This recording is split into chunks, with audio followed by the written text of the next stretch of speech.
Salam sejahtera umat sedharma semuanya. Terima kasih atas rahmat Tuhan Yang Maha Esa, ulas kasih dari Buddha Maitreya, kebesaran dari Dwi Mahaguru Agung Secun dan Semu, lindungan dari ketiga yang Arya sesepuh di Nirwana, bimbingan dan dukungan dari para sesepuh dan pandita. Pada kesempatan ini Hoshe mendapatkan kesempatan mengikat jodoh yang baik bersama dengan umat sedharma semuanya. Kali ini Hoshe akan membahas mengenai Lun Yu, Xue Er Bian Di 15章。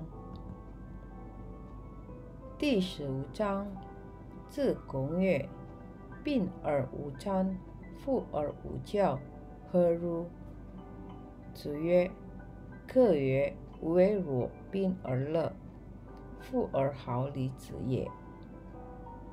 自公曰：舌晕，入结如坐，入左如磨，即使自为愚。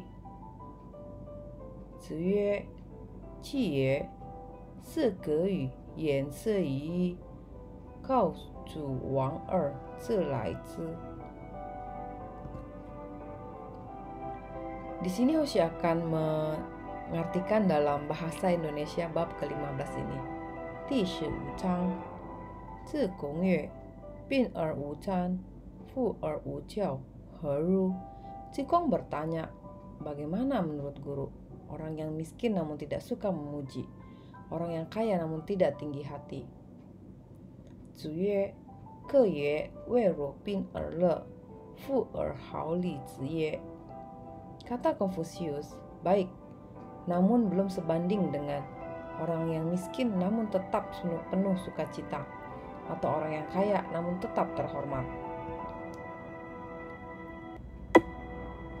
Berikut ini Hoshe akan membahas lebih dalam lagi mengenai dialog atau diskusi dari murid Nabi Confucius, Zikong, dengan Nabi Confucius. Seperti kita ketahui bahwa Zikong adalah salah satu murid Nabi Confucius. Beliau adalah seorang pembisnis. Beliau bertanya kepada Nabi Confucius. Pertanyaan dari Zikong kepada Nabi Confucius menerangkan bahwa manusia hidup di dunia terutama harus mengerti situasi zaman, tahu jelas posisi dirinya, lalu baru mampu berkiprah di dunia. Dan apabila seorang yang miskin tidak suka menyanjung-nyanjung orang yang kaya, berarti orang tersebut telah mengerti di mana posisinya. Orang yang demikian tidak ingin mengambil kepentingan pribadi dirinya sendiri. Hal ini sudah dikatakan baik. Namun Nabi Confucius mengatakan masih belum cukup. Sebagai orang yang berkekurangan harus bisa hidup dengan sukacita.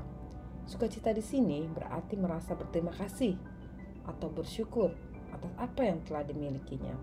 Bersyukur karena kita masih mempunyai keluarga yang menyayangi kita atau keluarga yang utuh.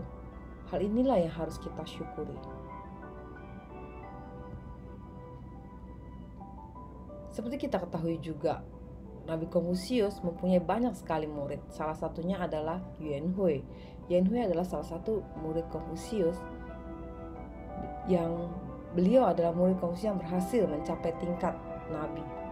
Seperti Yuan Hui yang mempunyai budi pekerti yang paling tinggi, Confucius pernah memujinya. Hui, nama kecil dari Yuan, betul-betul bijak dan baik. Meskipun makan memakai tanggok anyaman bambu, minum dari gayung butut, tinggal di gang kumuh, orang lain merasa iba. Namun Hui tidak berkurang kegembiraan hidupnya.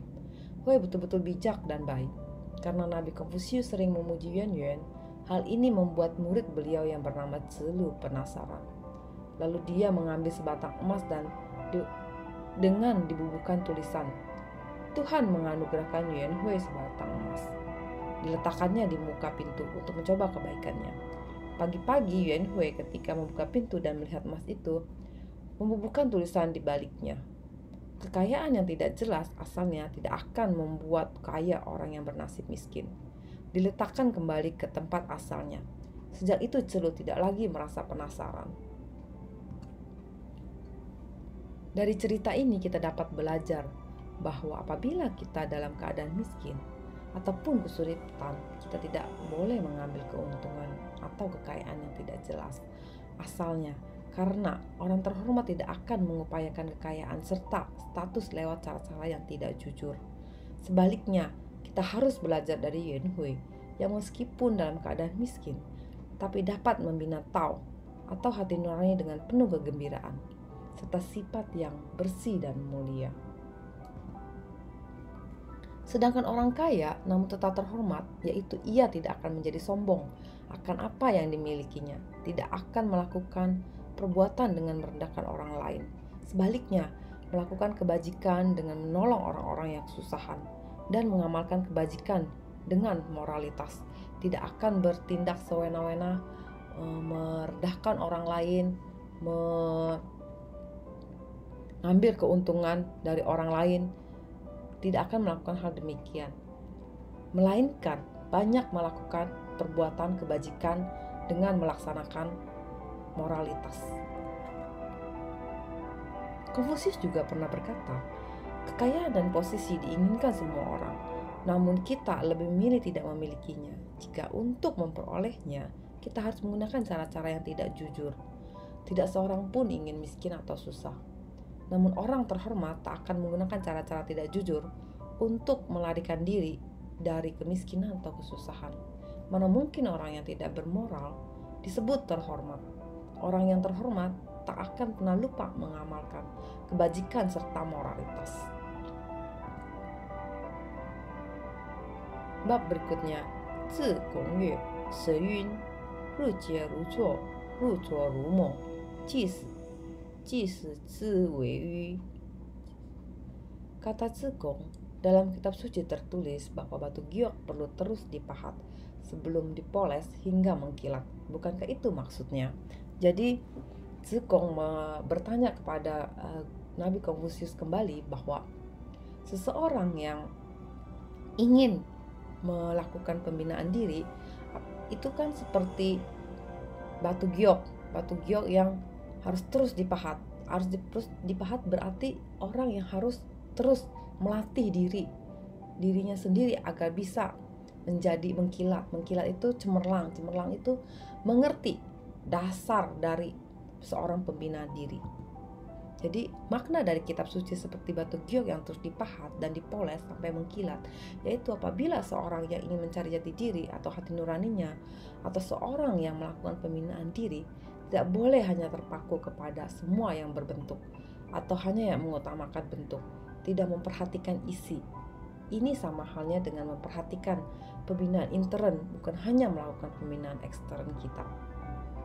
Pembinaan intern adalah di mana kita belajar mengenai kebaikan yang lebih mendalam, mengenai kebajikan atau moralitas. Seperti Ren, kita belajar mengenai Ren, kasih. Apakah itu kasih? Kasih adalah perasaan tidak sampai hati atau perasaan yang tidak tega berbuat kejam kepada makhluk lain. I atau adil. I atau adil ini adalah pandangan dengan cara mengatur semua hal serta mengatasi masalah yang berdasarkan keserasian dan keharmonisan. Bagaimana kita menyelesaikan masalah dengan tidak menimbulkan bentrok, menyelesaikan masalah dengan menciptakan keharmonisan. Lalu Li, kita juga belajar Li, sopan santun. Sopan santun adalah sifat mengalah, menjadi dominan di dalam semua moralitas ini.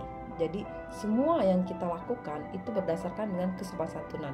Kita dasarkan semua dengan rasa sopan santun, melakukannya dengan baik sekali, yaitu dengan didasarkan sopan santun. Berikutnya adalah Zi, bijaksana, mampu menggunakan kecerdasan sejati untuk bisa membedakan mana yang benar dan yang salah. Jadi kita sebagai seseorang harus bisa membedakan mana yang benar dan yang salah itu bukan dengan kecerdasan kita, tapi dengan kecerdasan sejati. Dengan kecerdasan sejati adalah dengan hati nurani kita, bukan dengan kepintaran kita yang lain ya, melainkan kecerdasan sejati kita itu dengan hati nurani kita. Sing, keyakinan. Di sini keyakinan itu merupakan prinsip yang paling mendasar. Kenapa dikatakan prinsip yang paling mendasar yang harus kita punya? Kenapa? Karena apabila kita tidak meyakini suatu hal, kita tidak akan belajar atau ingin mengetahui lebih dalam akan hal tersebut. Dikatakan juga oleh orang terdahulu, bahwa rezeki dari Tuhan diberikan kepada orang yang lugu. Di dalam pembinaan diri, orang yang bersikap seperti orang bodohlah yang paling beruntung.